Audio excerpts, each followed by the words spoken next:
ځکه حدیث مبارک کې راځي یو ځل نبی علیه الصلاۃ والسلام داسې راغی صحابه کرام په مسجد نبوي کې ناستو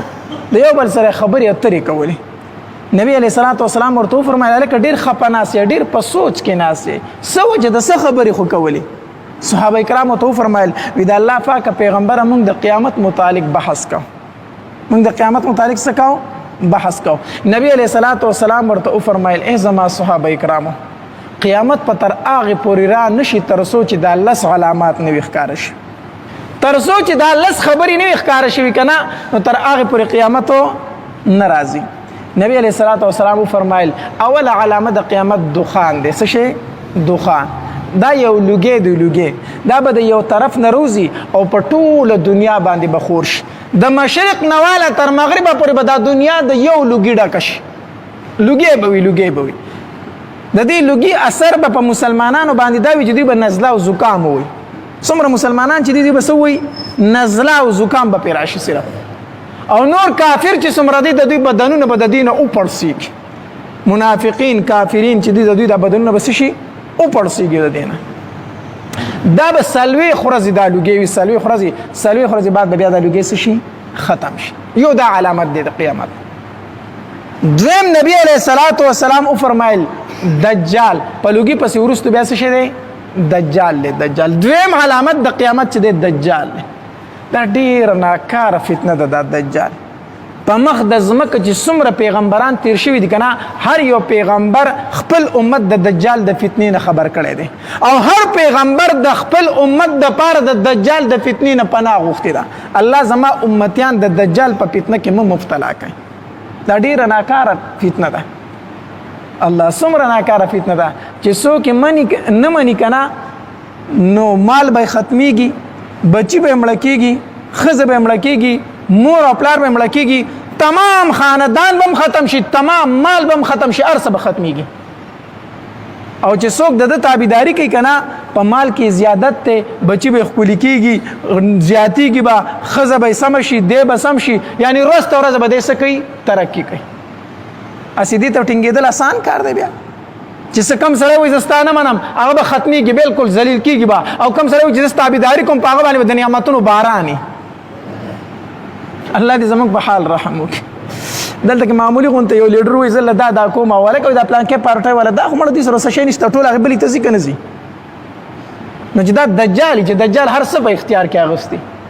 د دې وجې نبي علیه الصلاۃ والسلام به د دې نه خصوصي پناه غوښتله بل دریم علامت دابة الارض دی دابة الارض دا یو زناور دی عجیبه شکل سره پیدا کیږي با د په توالد د تناسل سره نه پیدا کیږي یعنی د بس مور او پلار نه وي په حرم شریف کې به یو تیز زلزله راشي زلزله او الته کې صفا غونډۍ چې دا به اوشلیږي د دینه به دی راوځي د صفا نه به دی راوځي او په تمام دنیا کې به ګرځي او د فاسق کافر مؤمن دا به پیژني او خبرې به ورسره هم کوي بل علامت نبی علیه الصلاۃ والسلام فرمایل څلورم علامت وی چې نور د مغرب لا نه راختلی که نه تر هغې پورې قیامت نه راسي چې تر څو پورې نور د مغربه دا نور د مشرق نه راخېږي او په مغرب پرېوځي که نه سار کېږي به نه خلک به انتظار کوي یاره نور نه راخېږي دا څنګه چل تمام خلک به بهر ته روځي یو ځای به شي انتظار به کوي ګیر چاپېر به ګور چې نور ولې نه راخېږي ناڅاپه به نور پړک ووایي چې پړک ووایي نو چې وګوري به د مغرب د طرفه راختلی د مشرق د طرفه به نه د مغرب د طرفه به راختلی بس لږ ساعت له به راخېږي بیا به واپس لاړ شي بیا به د مشرق نه راخېږي بیا به تر قیامته پورې په خپل څنګه چې عادت و هغه شان به د مشرق نه راخېږي خو دی چې کله د مغرب نه روخت د هغې نه بعد د توبې دروازه بند ده بس څوک چې به کم حالت په دغې حالت په پاتې شي دارنګې پنځم علامت چې دی هغه د عیسی علیه السلام نزول دی نبی علیه السلام فرمایل تر هغې پورې به قیامت نه راځي تر څو پورې چې عیسی علیه السلام نه وي راغلی عیسی علیه السلام نه وي راغلی دا زمونږ د مسلمانانو عقیده ده چې عیسی علیه السلام الله تبارک وتعالی ژوندی اسمانونو ته پورته کړی دی او قرب قیامت په واپس راځي دنیا ته بطور امتی د نبی علیه السلام او بیا به د نبی علیه السلام د روضې سره خواته په مسجد نبوي کې دفن کیږي هلته به دفن کیږي نو د عیسی علیه السلام نزول دی. او شپږم علامت نبی علیه السلام فرمایل تر هغې پورې قیامت نه راځي تر څو پورې یاجوج او ماجوج نه دي راغلي. یاجوج او ماجوج دا د دې قرآن ذکر په قرآن کې شته دی. ذوالقرنین یو لوی نیک ولی بادشاه تیر شوی، ذوالقرنین دوی ته دیوال کړی دی. اوس کوم ځای کې دی مونږ ته علم نشته دی، خو قرب قیامت پر اخلاصیږي په دې دنیا باندې، او دا دنیا باندې نه ډېره زیاته په تکلیف باندې، ډېره زیاته په تکلیف پي. د دوی مقابله به نه کېږي،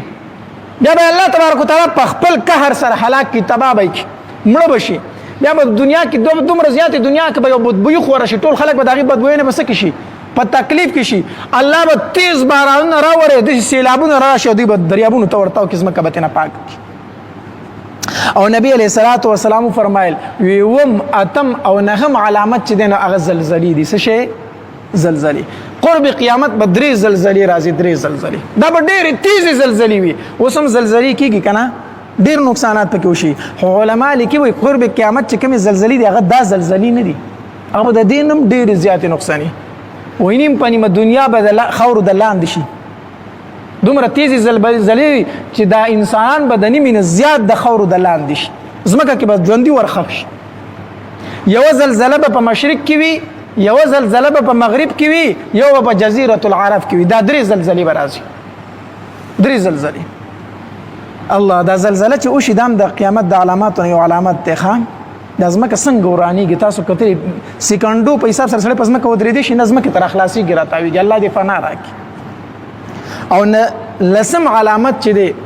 نو هغه د یمن نه د یو چمکدار اور ظهور دی. یو چمک وهونکی اور به د یمن نه راوځي، او په ټوله دنیا به دا اور تاویږي، په ټوله دنیا به تاویږي، او دا خلک به شړي د شام په طرف باندې، هلته به یې راغونډوي، او پس د هغې نه بیا قیامت ظهور دی او قیامت ښکاره کېدل.